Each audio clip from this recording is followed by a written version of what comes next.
It's a very beautiful afternoon, and it's wonderful to have you join us here on International Forum on ITV. We're coming to you live from Benin City, Nigeria. I'm Uyag Mofwegbe in for Wilson Namasho. This week on the program, we want to look at issues that are relatively domestic. By that I mean issues that are Africa-centered. In the last couple of decades, there have been several targets for Africa countries in particular to attain certain specific goals going forward. One of such targets was the MDGs, the Millennium Development Goals.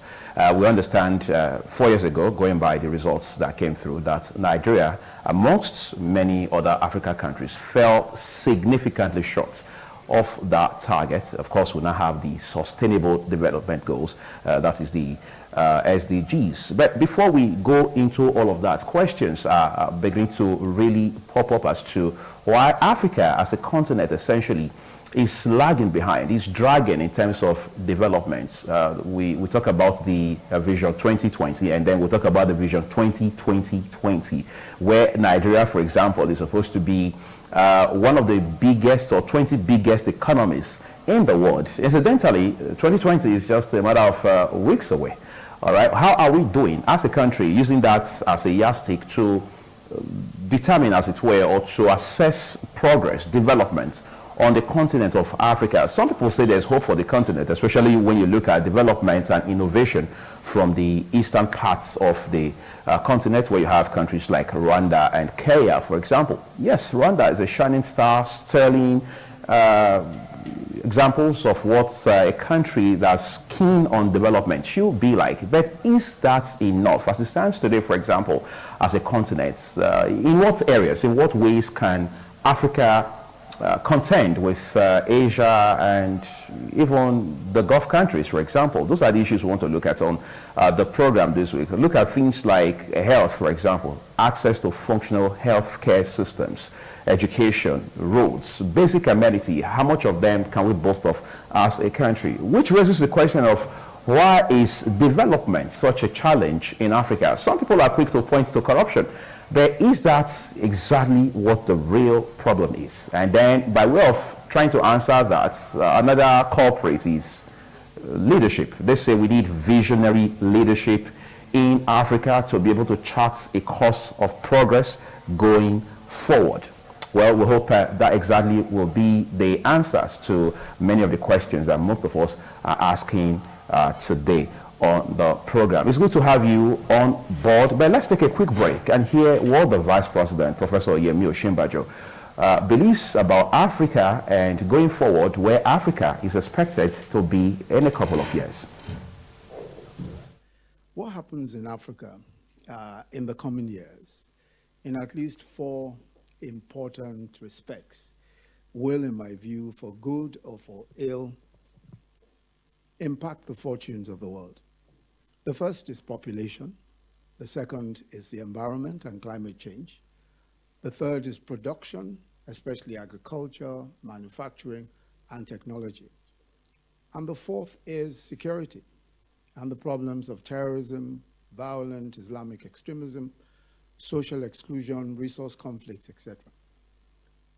The doomsday scenario is as follows: that Africa's population grows exponentially, that food production is not able to match population growth, a rise in transhumance conflicts due to shrinking vegetation and water, lack of jobs and opportunity for a large, poorly educated youth population, leading to aggressive illegal migration, vulnerability to extremism, and the creation of a convenient breeding ground for extremist groups and a tourist launchpad to the rest of the world. Now, that's a horrifying situation indeed, and it is possible if in the next 3 decades, Africa drops the ball on these 4 indicators. Neither Africa nor the rest of the world can afford to have these scenarios playing out. But the point of the context that I have set is that in each of these 4 respects, Nigeria's role is critical. Nigeria is Africa's most populous nation and its largest economy by GDP. It certainly is no exaggeration to say that as Nigeria goes, so goes Africa. especially with respect to the 4 indicators that I mentioned. But let me say that though the challenges are huge, the prognosis is generally good and, in my view, presents excellent opportunities for local and foreign participation in this final frontier for groundbreaking investment and innovation. So let's take population. The mere fact that we will become the 3rd most populous nation in the world by 2050 and the 14th largest economy, of course, means a huge market. When we opened up our telecom sector for private investment about 18 years ago, many thought, yes, they have a large population, but not a large enough middle class to buy and use mobile phones. They were wrong. MTN and Econet, 2 telecoms companies out of Africa, went in, they invested heavily, and today market penetration for mobile phones is about 114.9%, which technically means that almost everybody has a mobile phone. Now we're opening up our power sector. We're asking power firms to come in and invest in end-to-end power supply. Power Africa is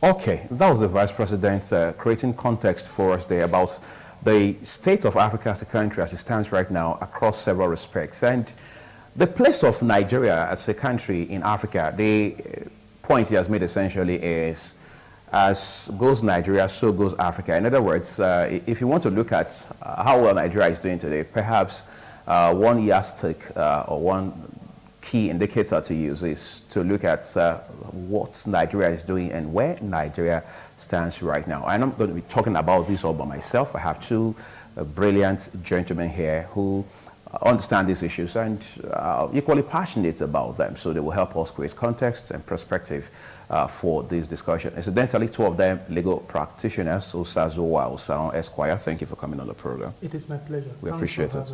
All right. Also, he's a learned friend. Only 2 of them are learned on the show, incidentally. All right. Dr. Patrick Awosai Esquire. Thank you for coming. Thank you. It's my pleasure. Thank you for having me. Okay, gentlemen. Let's talk about these issues. The Vice President made a case for Africa, strong case. He said the challenges are huge, but the prognosis is good. How do we marry those 2 conflicting ends? Yeah, thank you very much. Let me begin by saying the prognosis has always been good. Okay. Both naturally, man-made, and divinely. Talking about God now. Africa has always been home and is still home to about 30% of the world mineral resources. The prognosis has to be good. Africa, about 60% of the world diamonds located in African soil. 90% of the world cobalt. About the list goes on and on. So we are a blessed continent, and things ordinarily should have worked, and we ought not to be where we are today. So if that is what the Vice President is looking at, it is right to say so. But history teaches us otherwise, that despite the enormous resources, man-made and God-given, that God has so much lavished and endowed on us as a people, we continue to miss it somewhere. We continue to do things that that undermine these huge resources of nature and nature's God.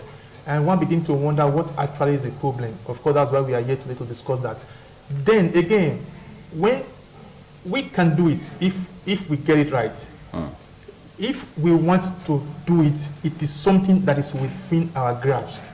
It is not rocket science. We don't need to turn heaven and earth for us to do it. If we do the right things, we have the resources to feed our children. We have the resources to make things happen here and even now. But again and again, somehow, somewhere, we keep doing things to undermine those potentials. We are always great in potential. Potentially, we are a huge continent where things ought to be working well. But in reality, in actuality, you see this sharp season, you see this lacuna between what ought to be and what actually is. So it is to bridge that gap that leadership comes in. It is to bridge that gap that dedication, hard work comes in. Again and again, we keep failing on leadership. Again and again, we keep failing on announcing the God-given resources of us, whipping the engines of government to provide for ourselves. I don't know why I continue to do that. That, I think, is the challenge. All right, let me come to you now, Patrick. The Vice President talked about Nigeria being at the center of all this, so as Africa is concerned, right? If we were to look at Nigeria today, given the amount of success we've recorded across sectors, for example, can we say there's light at the end of the tunnel for Africa as a continent? Remember, we are the big brother of Africa, and when the international community looks at Africa, I'm very sure Nigeria is the most visible element on the continent. So, going forward, are we having sincere dialogue about Africa's prosperity? Thank you very much. The truth is not far-fetched, and it's rather unfortunate. And we can't just keep talking. Nigerians are very wonderful orators. We could speak and propound all manner of theories and try to make sense where there seems not to be. We keep talking right, left, and center, like he was just pouring all that out. That's laudable, that's scholastic, that's very, very erudious, and in all sense of it. But it goes beyond that. We should begin to attack issues. We should begin to be proactive, other than just talking. Look at all he was saying. That's an excellent, speech to me. I remember, I love to cite people. When Adolf Hitler was sanctioned by the then, was it not the League of Nations? So they now sanctioned him, and they said, look, and when he came, he tore the paper and said, it's just some piece of rubbish. You can't call me to this. I know what I'm going to do. And then he stuck to his dream.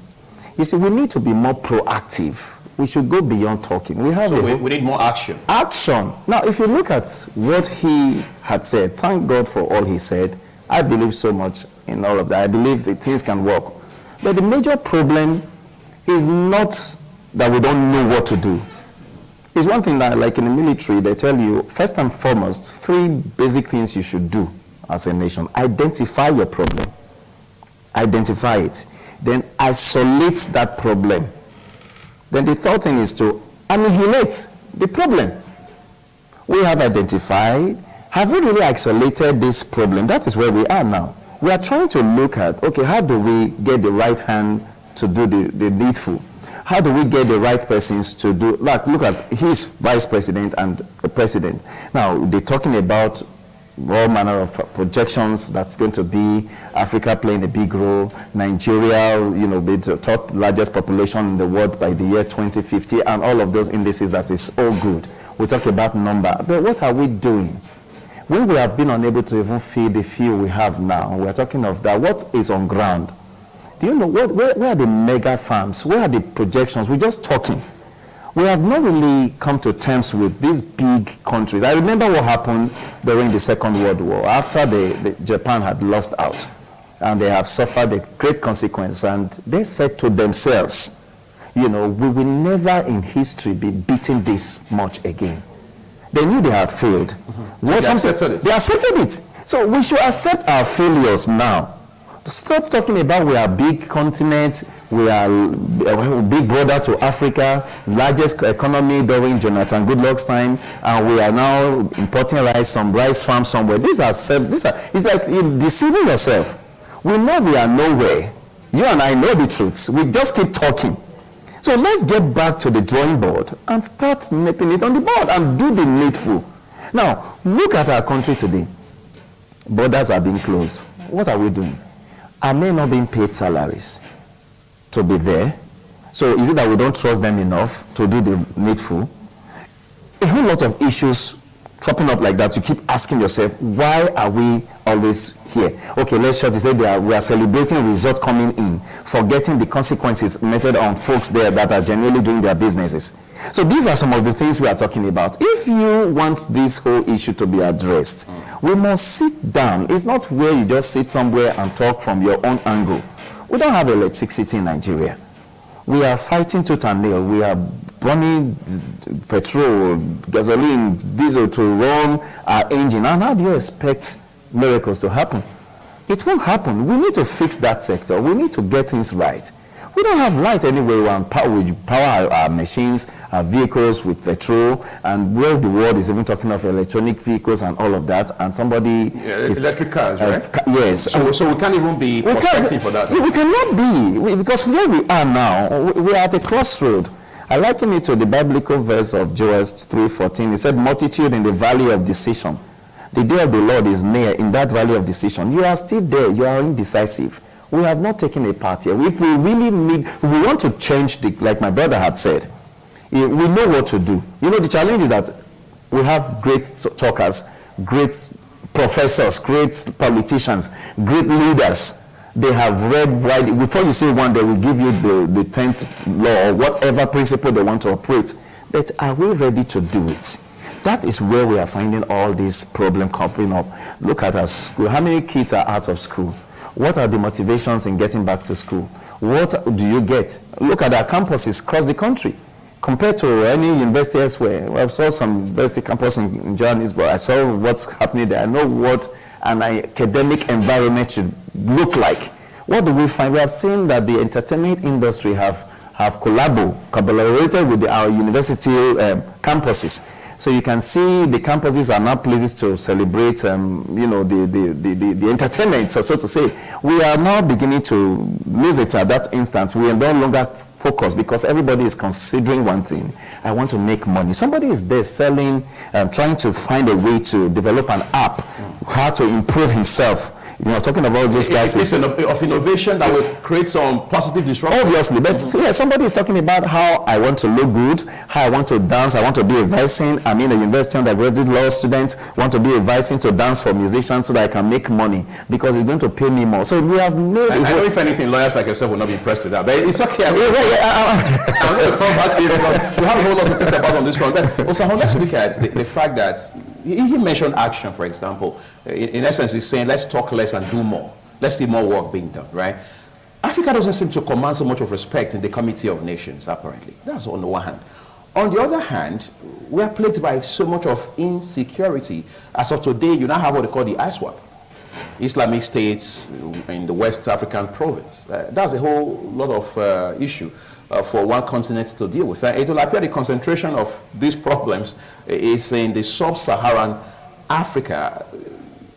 Are these problems insurmountable? Yes, it was the former British Prime Minister, Winston Churchill, who said, and I quote, that the difficulty can be overcome immediately. The so-called impossible takes a little longer, unquote. What he was saying to answer you that there is nothing that cannot be done. Again, Churchill told us that politics is nothing but the act of the possible. Your ability to juggle the engines of governance, to shuffle the lever of statecraft, and then to get results, to make a practical impact on the lives of the citizen. That's what politics is all about. That before you venture into that arena, you must you must know that it is all about sacrifice and giving. You want to do something, you want to make something happen. It's all about pragmatism. Like my colleague rightly said, what we need is action.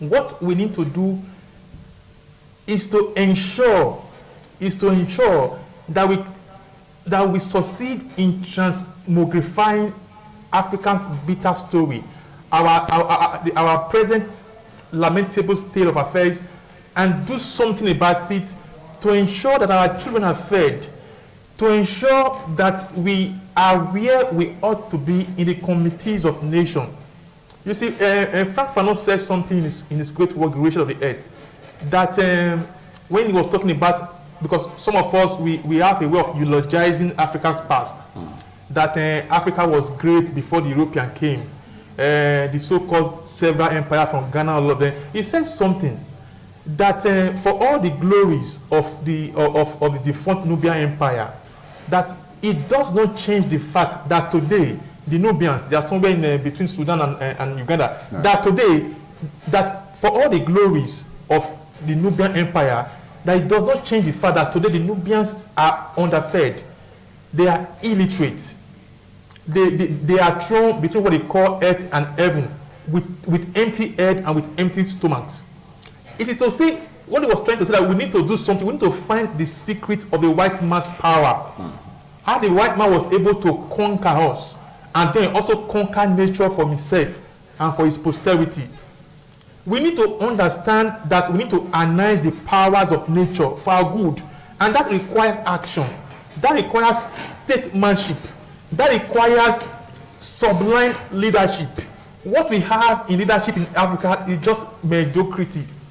Our leaders doesn't know what it really means to lead a people.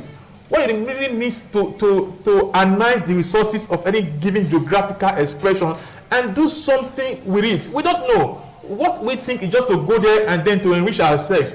And I begin to ask myself, is there something fundamentally wrong with the black man? Is there something about the black man that is anti-progress, anti-civilization? Are we inherently bad in ourselves, or is it as a result of environmental factor? Is it between nature, or is it about nurture? Is it that's the way we are, or that's the way the society we grew into, and we have come to realize and then to accept certain things? But I strongly believe that Africa's time will come. I strongly believe so. That civilization, as it journeys throughout history, will not fall into a depth of endless night as it approaches the shores of Africa. That Africa's time has to come. Of course, in the 60s and the 50s, Africa was at par with the so-called Asian tigers of today. Almost African and Asia were at par. But as of today, it is shocking the level of progress they have made in about 50, 60 years, while we have lagged behind, while we have refused to whip the engines of governance to provide for our children, while we have resorted to thievery and to looting and to unimaginable greed. We have leaders in Africa whose mere thought of them shock the consciences. We have somewhere a Mobutu Sese Seko Mbendu Wazabanga, who was able to convert for himself the resources of a people, to enrich himself beyond imagination, to have about 1,000 ladies who sing his praise every morning.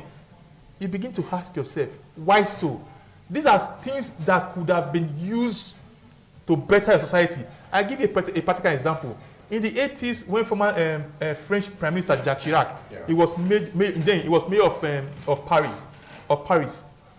Do you know that after he left office, both as mayor of Paris, both as president of France, several decades later, he was charged to court that for about 4 or 5 years while he was mayor of Paris, that he inflated the money for coffee by a few francs, then few money. When they now calculated it for about 4 years, about 13,000 francs, and he went for it. But here in Africa, our leaders see the public treasury as something personal to them. They can loot and they can do anything with it. How will progress come when there is no accountability? How will progress come when you don't think of other persons, all you think is about yourself and about your immediate? So much psychophancy, so much ethnicity, so much talk about religion, so many divisive factors in Africa. But then, these things are not surmountable. These things are doable. Like Obama said, yes, we can. And I dare to say, if African leaders want to make a change today, yes, they can. They have to know that it is all about sacrifice. They have to put the people first. They have to ensure that public, that they stop pastoring amongst themselves our fortune and our future. That public treasury is for the public, good, and has not to do whatsoever with their own personal comfort. That, my brother, is the future. All right, before we take a break now, I'm just going to come to Patrick. People talk about black civilization, right? Yet we are not seen by those from the West in particular as a civilized continent. Where exactly do we stand in between this? Because it will appear we are at some sort of crossroads over that issue of civilization. Because if you look at Africa as a continent today, for the most part, many of those KPIs, if you like, the key performance indicators that you will look at and say, this is a civilized continent, essentially, for example, do not seem to be present. Are we lagging behind in such a way that we still cannot run circles around some of these challenges? Thank you very much. When we look, my brother mentioned the Asian tigers, how they, were at par with them in the 50s, 60s, way back, which was very correct. What did they do? They looked inward and cut off from these Western countries. There's no way these guys would tutor you to be like them. There come a time in your life you have to take responsibility. You have to turn your back on them. I remember then they had to send their people to America to go study. And they were now getting the knowledge and returning back home. To make an impact. Make impact back home. That was the reason. Now, they didn't say go there and Americanize and then go and put some earrings in your ears and show us some of the big necklace you could wear. That was not the purpose. You remain an Asian man, go there, do the needful, get the knowledge, and come back home and let's experiment. So now, with the way things are going in our country, I don't even know what is I don't feel anything, superior to, comparing me myself to someone else who is not a Nigerian. Because we seem just to be treated the same way. Right. Those guys, they know this is our country. It's our own. I know my benefit. I was in Dubai some time ago and I wanted something and somebody walked past the line. And I felt very bad and I queried it and they said he's our citizen. And so there was a distinction? There was a distinction. He said, hey, take it. He's our citizen. That is, the man in question I'm dealing with is our citizen. I can't treat him the way I'm going to treat you. So you have to stay there and wait because he's our citizen. So I have never been treated that way in my country. So the idea of me going out there, coming back home, that's what we should begin to look at. These guys really traveled. Just ask some Nigerians to travel abroad, they won't come back because they feel, what will I be going back to do? So when people cannot take care of themselves, their basic necessities, they can't be attended to. Now they send them out. You come back and they started working on those principles, trying it out over. They failed several times and someday somehow things worked. But we have failed to do such a thing. And we don't expect results to keep doing it. My example, Leon said to repeat an act over and again and expecting a different result is a level of, or it's a way to define insanity. We should look back and say, look, if we really need to get this thing work, we want this continent to be civilized, to be regarded, we should cut off. And then just send our folks. We have a lot of people out there, good enough. We don't even need to send anybody out there anymore. All is to convince our brothers and sisters, look, we are ready for that change now. Please come and help. We hear Nigerians are performing exceptionally well in schools, in engineering, aeronautic, everywhere, all over the world. Call them back home and let government be sincere and allow these people to take the lead. Help to groom our people here. And let's start up somewhere. Don't start comparing like we don't have that time. We have all the time. We need to spend time to develop. We need to spend time to see how contemporary and modern cities run.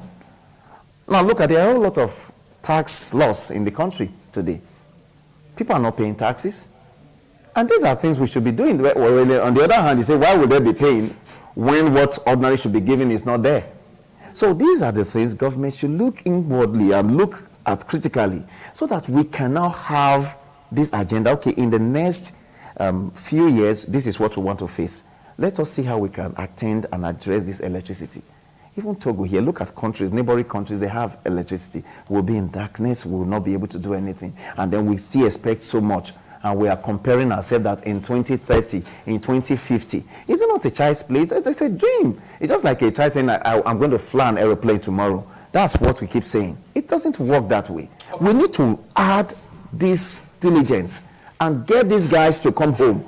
How the government, I hear, okay, the other time Obasanjo was president, he was going around to meet our brethren and say, oh, we need to help bring investors. What investors are you talking about? When your home is scaring, your folks are running out, you want me to bring my money. You need to convince your own to come first. Let them start, lay the foundation, and then we can now start coming. I think that is how these things could. We're going to talk about things that will work, because it will appear most times when people look at the situation in Africa today, they don't see much of light or see much of hope. But we want to also look at factors that point to the fact that there's some possibility. There's some, as we know, it's proverbial lights at the end of the tunnel. I want to talk about that right after this break. Do stay with me.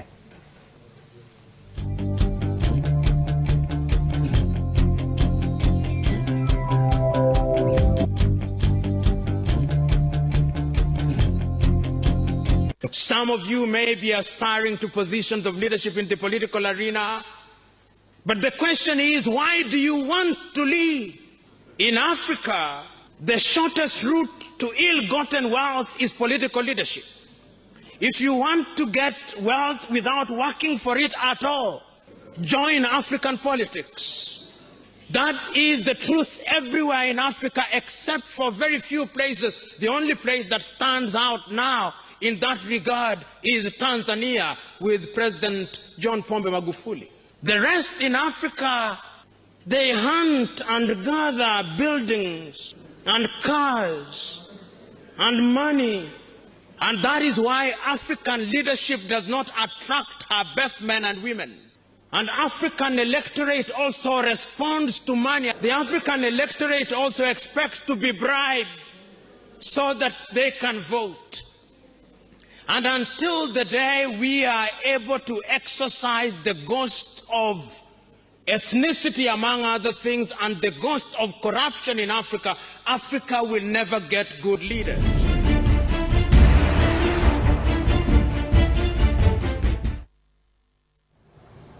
Thank you for staying with us on International Forum here on ITV. Remember, you can watch us live at www.itvradio.com/live. You can also subscribe to our YouTube channel at youtube.com/ITV Radio NG. Like our Facebook page at facebook.com/ITV Radio NG. Our Twitter handle is at ITV Radio NG. I was going to ask you something just before the break, Osahon. About the continents. You go to East Africa, for example, there's so much of hope from there. You see innovation coming up in different sectors, in Rwanda in particular. Someone told me just about a fortnight ago that at a point, Nigerians would rather want to run to Kigali than run to places like London, New York, and Paris.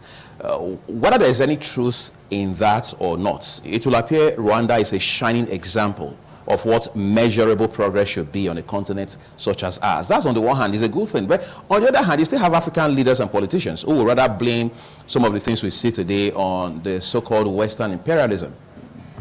Does that make much of political or social sense? Yes, thank you very much. On the 25th day of March, 1807, the British Parliament effectively abolished slavery. And of course, it was about 2 weeks back that they celebrated the 400th year of the first ship landing in the US, the first slave landing in the US. So what am I saying? There have been some they are very vocal, saying that Africa is where she is today because of the twin evil of colonization and slavery. That for hundreds of years, the white man's burden was upon the neck of the black man. That the black man had to shoulder the white man's responsibility in his quest towards progress and towards the glorious house, the glorious edifice built by civilization. That the white man's march towards civilization would not have been possible but for the black man's body. Yes. Because he had to farm for him. Because he had to do all his manual work. He has to till the soil. So that the white man didn't have much time to bother himself with those mundane stuffs like agriculture. And then she was busy in the lab. The black man was doing his work for him. And they have their points. But if you also look at it critically, you must come to realize, if you are not to begin to continue to wallow in self-pity and then to play the blame game perpetually, perennially, you must be honest with yourself that yes, colonization and slavery took away, first, slavery took away our strongest persons, the strongest species, so to speak, of the black race, because they were handpicked for their height, and picked for their durability, and picked for their strength. And those were those that were sold into slavery, and the white man needed the best of them.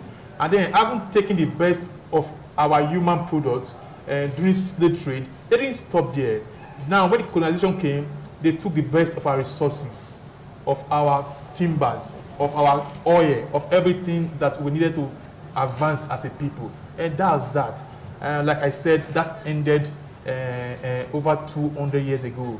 And of course, it continued to appear in different shapes and in different strands, in the form of new colonization, in the form of so many things to ensure that the black man is continuously not allowed to rise above the level of beggary, so to speak.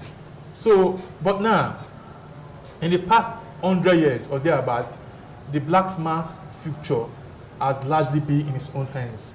He has had ample opportunities to make amends for the woes of the past. He had had enough room, enough elbow room to maneuver and to ensure that the curse of yesterday was lifted, and then to lift his head towards the inebriating sun of civilization.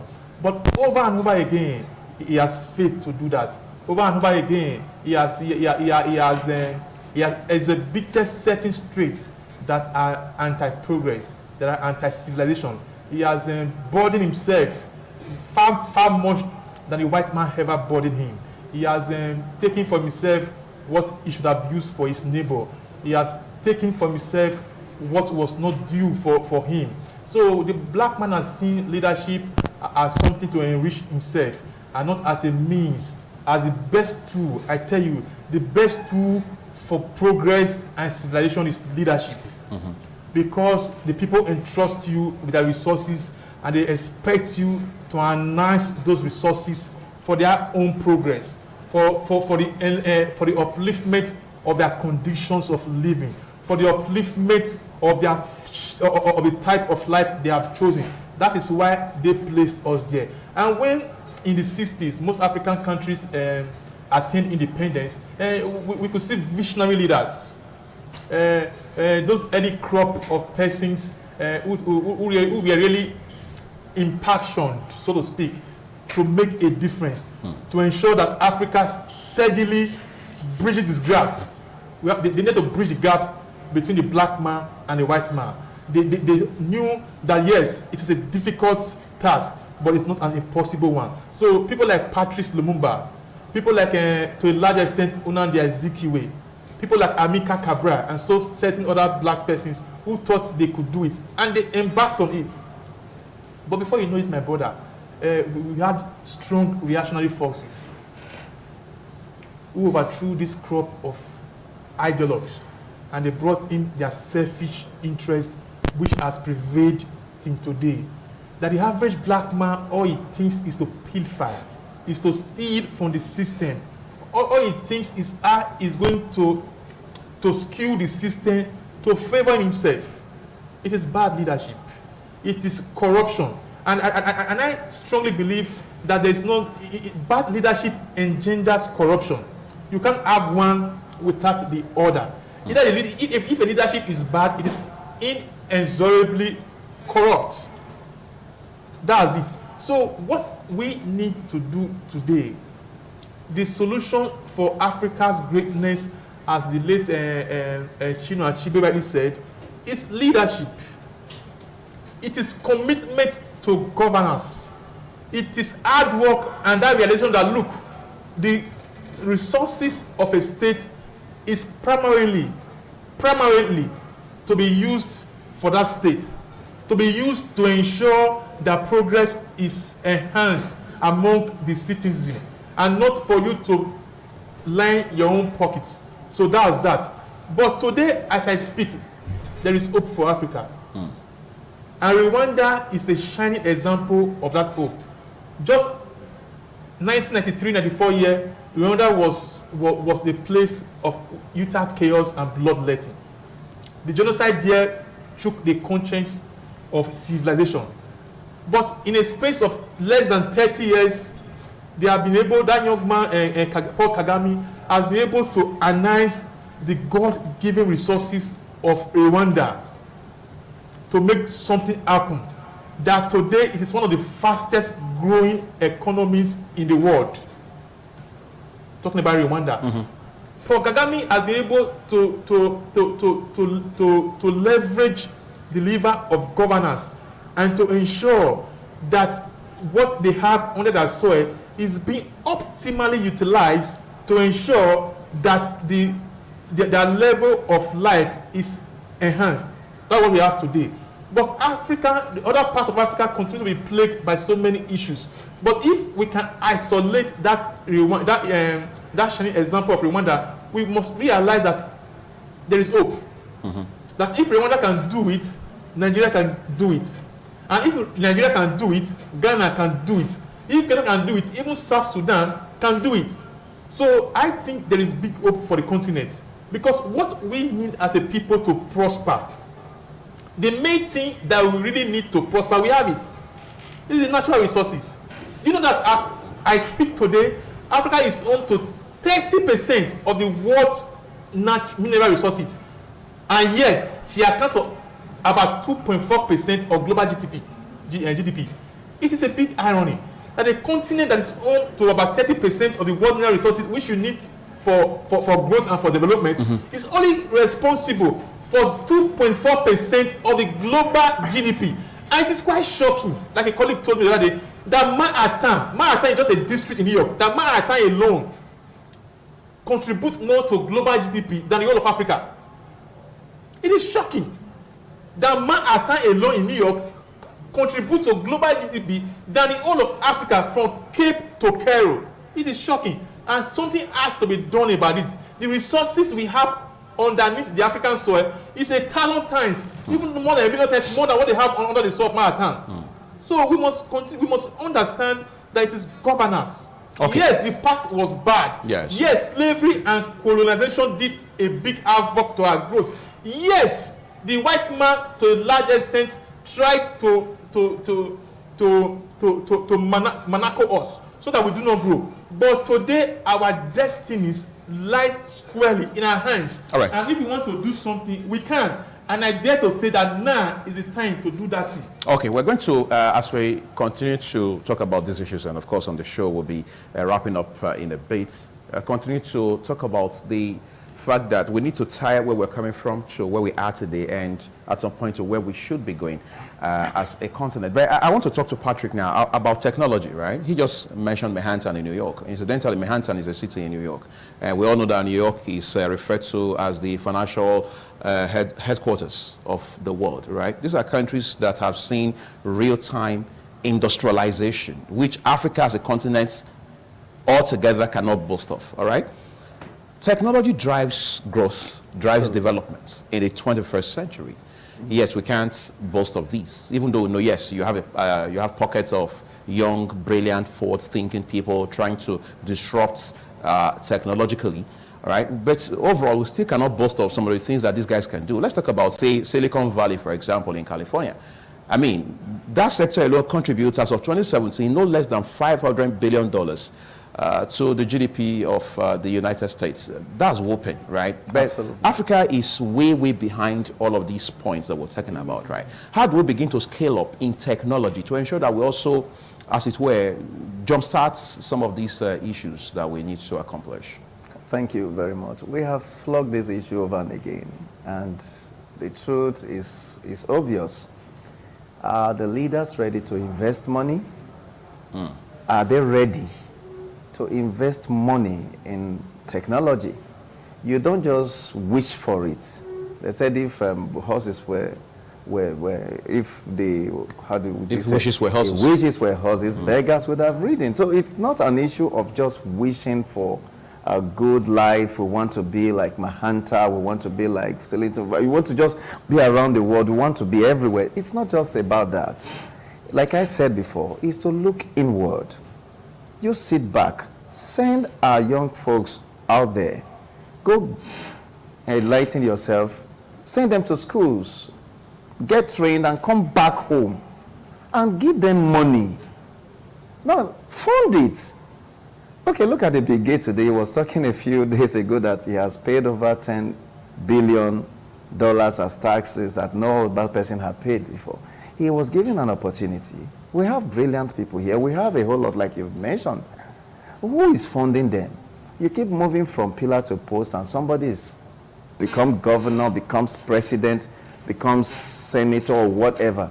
Okay, just imagine, take for the forensic check on the NDDC projects that have been awarded over time. I think the present government said we need to really check, because what we have given, what we find in the record, is not commensurate to what we have on ground. So what has been happening over time? And 300 contract was traceable to an individual, a senator. 300 contracts that were funded, but nothing was done. What a shame. So that's the situation we have. That's just an individual. There are many, thousands of such happenings around. And this is what have truncated growth. This is what has torn the waves of success. That is why we are where we are. Let sincerity be the watchword. Let corruption be laid aside. We put aside. We are not taking money anywhere out of this world. How can somebody be putting money in some Ikoyi residents? You know how many other residents you have money that was not discovered? It's just that one. Money is being dropped everywhere. People will pull money and bury it in their farmlands and things like that. Now, these are things that we should start thinking about. What is really wrong with the black man? Are we having some mental issues? Do we need some international psychiatric doctors to check our leaders? It's just on a lighter note. But the truth is this. We care less about real things, and we pay more attention to trivialities. That's what I've discovered. When we are having a national party campaign, we spend all the billions and we print t-shirts and we are on the streets. We share money everywhere. We are cooking and dancing. When issues like this that border on, let's say, about technology, you see everybody just say, okay, the government is looking into it. It's kept in view. They are working on it. There's one bill that is talking, that's making it not work. We are coming. We'll get back to you. A whole lot of stuff like that. So how will the average young man, young woman on the street really be interested? He will do the little he can. Imagine a computer science class that don't even have a computer. They just teach you books and just write and write. What are you doing? These are practical things.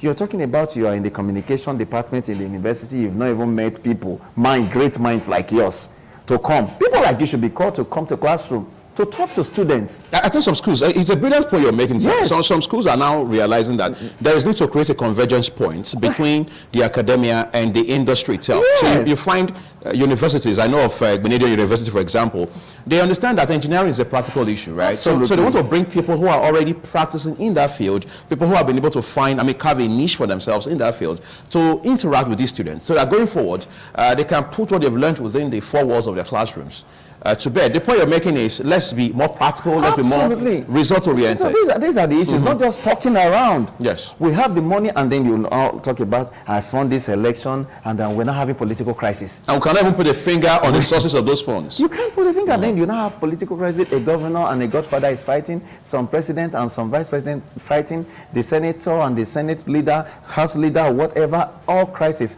What is the reason for this battle? We are struggling for frivolities, for wanting to be the next person, somebody is trying to sit me, and all of those kind of talk. Is it about, I remember what Nnamdi Azikiwe said, and each time I read those words, I am so inspired.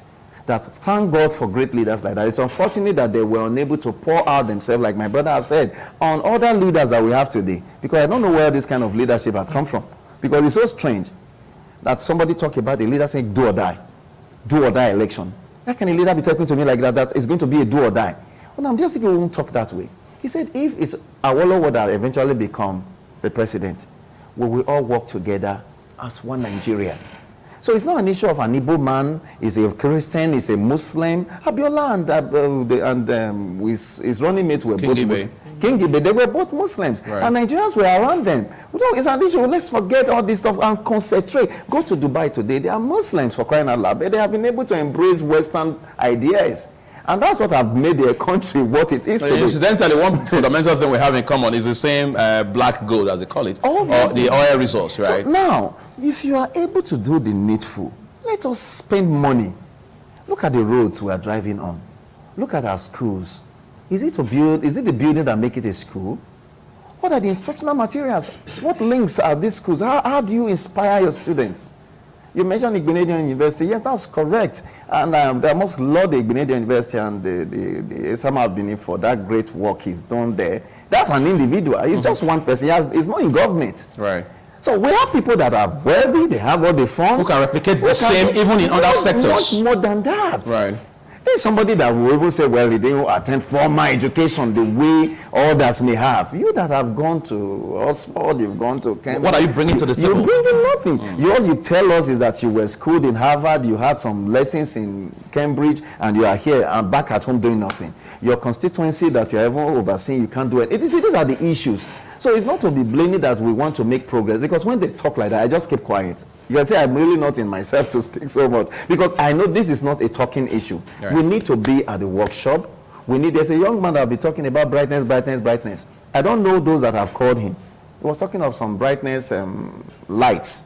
I do see him on advertising. He has been running around to market his product all by himself. You know, these are things you should be partnering. Government should. So government must continue. I mean, must start believing in. Yes, believing in our people, products. So that we can go all on. I'm just going to. So that's just how you've done a great work with your trajectory, Patrick. As we tied up now, 2 minutes. 2 minutes, Saho. Historian and scholar Walter Rodney says in the 18th century, levels of developments in Europe and Africa were at par. Some persons my age probably cannot relate with that. All right. On the basis of that, some scholars, I've heard some brilliant academic minds argue that Africa can come back to that point and even push the frontiers further, right? Is that what you see? Of course. That's it. I started this discussion by trying to bring our minds to bear upon the enormous, I repeat, the enormous potential of this continent. The great love that God has for this continent, that what lies underneath our soil today does not lie in any other continent. And those are the very resources that God expects us to harness for our good, for our progress, for our prosperity, for our well-being. And I tell you, like I said, like Church said, that politics is the act of the possible. What can be done? If we have, thank God, yes, they took all, let's say the white men took so much. They took all they could have taken then. But thank God we still have so much more left for us to harness for our tomorrow's greatness. The very thing that the white man did, he was able to harness the forces of nature. That's why civilization came. Civilization came when man took on nature, and to a very large extent, he won. If the white man could do that, starting from the scratch, so to speak, we can do better. All we need to do, like the great historian, scientist, I forgot his name, that if I see today further, if I see today further than anybody, it is because I'm standing on the shoulders of giants, those who came before. We must assume that the white man came before. he has taken civilization to a certain level. All we have to do now is to stand on his shoulders and build on him. See further. All right, yes, so we can do that. We can do that. Yes, we sure can. I mean, it's not just optimism. It's facts that we can articulate and know that there's very bright light shining, waiting for Africa as a continent right at the end of our tunnel. A big thank you to my guests, to Saon Sazua Esquire and Dr. Patrick Awosai Esquire, two gentlemen brilliant and incisive in their analysis, for coming on the program. We appreciate your presence. It's a pleasure. It's a pleasure. That's the International Forum for this week. I'm Uyad Mofwegbe. Coverage of the news continues right here on Independent Television.